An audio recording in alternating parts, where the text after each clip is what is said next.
Welcome to this presentation on valuing government securities. In this session, we're going to explore the different types of government bonds, how they're valued, and their role in investment portfolios. Understanding these securities is crucial for anyone looking to build a diversified and stable investment strategy. Government securities serve as a foundation of financial markets and play a key role in both individual and institutional portfolios.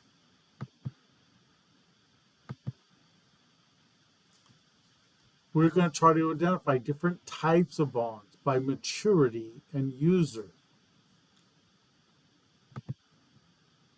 We're going to discuss how we can use government securities on our investment strategies.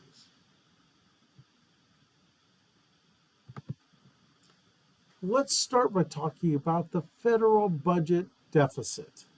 When the federal government expenses exceed revenues, the government issues debt to finance those expenses, and these deficits are shown each year. As you're probably well aware, we are in major deficit spending as of recently. Although throughout time, as you see, since 1949, we have rarely ever had a surplus. We always are spending more money than comes in. Therefore, we need to finance that debt. Again, the U.S. government often spends more than it collects. To finance this gap, the Treasury issues debt securities. And this has obviously been growing for decades, reflecting various government spending initiatives, economic policies, and tax revenues. So what type of debt is used? So the United States government issues different types of debt instruments. These include Treasury bills. These are very short-term securities with maturities of 1 year or less. Treasury notes. These are medium-term securities that go from 1 to 10 years. Treasury bonds are long-term securities with maturities over 10 years. By definition, government cannot issue debt for more than 30 years. We also have agency debt or agency securities. Different agencies of the government have been authorized to issue debt to help finance their operations in our government. We also have local and state governments that can issue debt as well. So investors select securities based on their investment horizon, their risk tolerance, and their preferences. Non-marketable federal debt refers as bonds that cannot be resold in the secondary market. So what is this? We have what are referred to as Series EE bonds. These are fixed rate savings bonds that mature after 20 years and continue earning interest for additional 10 years. And these are non-marketable, which means you can't sell them. These are what we refer to as United States savings bonds. Series I bonds are different than the EE bonds. EE bonds are fixed rate for 20 years and earn interest for additional 10. Series I, they combine a fixed rate with inflation adjustments. Again, these are often purchased for long-term savings, educational funding, and some retirement planning. Treasury bills are widely used by institutional investors, corporations, and individuals looking for low-risk investments. They're sold at a discount, mature at face value, making them attractive for the short-term liquidity management. As you notice, most of them are sold in denominations of $10,000 or more. It turns out that Apple holds a significant portion of its cash reserves in T-bills. This helps to ensure some financial stability while earning a modest return. Individuals can also use T-bills to park excess cash with minimum risk. This is actually very easy to do with mutual funds. You could buy a mutual fund that invests in treasury bills. There are two types of yields that we can discuss. One is called the discount yield. It's the par value minus the price divided by the par value.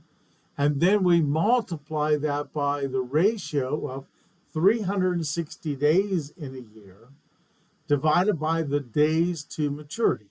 This will give us the current discount yield on a bond.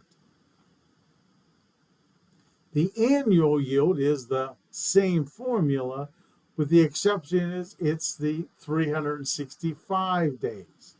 And again, we can annualize this data, the yield from the discount yield. We can move from the discount yield to the annual yield by incorporating again another formula,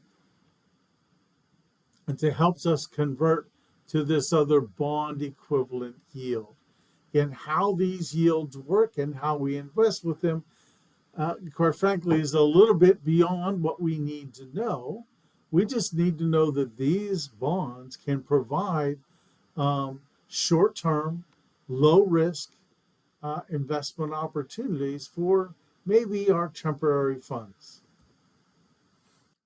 How we can calculate this, again, we have our formulas, our Excel formulas that they provide for us here. If you just want to know the yield, right, we can calculate the basic yield. We have our formulas here. We also have the T-bill yield. There's actually a function for that. And again, these give us values. There are more approximations than anything else because we typically don't know the exact number of days in our problems. But up here, you can see how we can incorporate this. B1 minus B2, that's the par value minus the price. Divide that by B1, and that's the par value. Multiply that by the ratio of 360 to the number of days to maturity. And of course, it's possible that maybe what happens in 50 days? Well, the price will change, of course, and so will the days to maturity will change from 90 to 50. So this discount yield changes.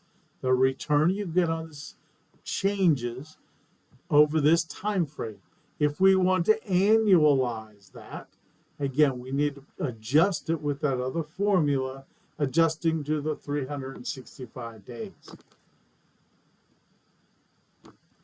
Treasury notes and treasury bonds, again, are very similar instruments, right? They have, they pay coupons, typically every 6 months, but they provide predictable income and again serve as very important benchmarks for the bond market. Their yields influence interest rates on mortgages, corporate bonds, student loans. The 10-year treasury note is closely watched by investors. When its yield rises, borrowing costs frequently increase, affecting everything from home loans to business investments. So what do we do with treasury bond pricing? We talked in a previous video about how pricing affects bonds, that their pricing actually is the percentage of par, but this is slightly different. And yet I can't explain why this is so, but this is the way it has always been. The treasury bonds are quoted in 32 seconds of a $100 par value. So a quote of 107.32 means that the bond's price is 107 and 13/30 of a percent of its par value. Again, understanding these quotes is very important to kind of understand how things fit in the bond market. So again, it's a little bit more complicated. They use $100,000 here as their marker. So 107,1332 would sell for, again, 107 and 13/32 percent of in this case, that's $100,000. So it's more than 100,000 because 107% here. So this bond would sell for the bid price be $10,740.63. Treasury notes and bonds, they still have some interest rate risk and purchasing power risk. And interest rate risk, this is if interest rates rise during the life of the bond, it affects the value of bonds. Purchasing power risk, certainly, if inflation rises during the life of the bond, its purchasing power will decline. So even though they are risk-free, that means they are risk-free from the sense of default risk-free. They still have other aspects that are influenced by risk. So how can we put bonds in a portfolio? They've provided us here with some rules of thumb, if you will. So common rules that you might consider if you were in a retirement fund. You can go just by the age in funds, in bonds. So if you're 20 years old, you should have 20% of your money in bonds. If you're 45, 45% in bonds. What if, another rule would be, take your age and subtract 20. That's your percentage in bonds. So again, if you're 20 years old, you would have either 0% in bonds. Or if you're 45 years old, then maybe you should have 25% of your money in bonds. Again, another common rule of thumb, take your age minus 40 and multiply by 2. Again, these are just some standard rule of thumb strategies. And certainly we know that as you grow older, you're probably going to become more risk averse, and you may want to have more bonds in your portfolio. What kind of bonds? Should you put treasury bonds in your retirement fund? And the answer is, since we typically pay take taxes at the federal rate, putting government bonds in your retirement bond portfolio might not be a bad idea if you wanted bonds. However, don't forget they have very low rate of returns. Look forward to talking to you in the next video.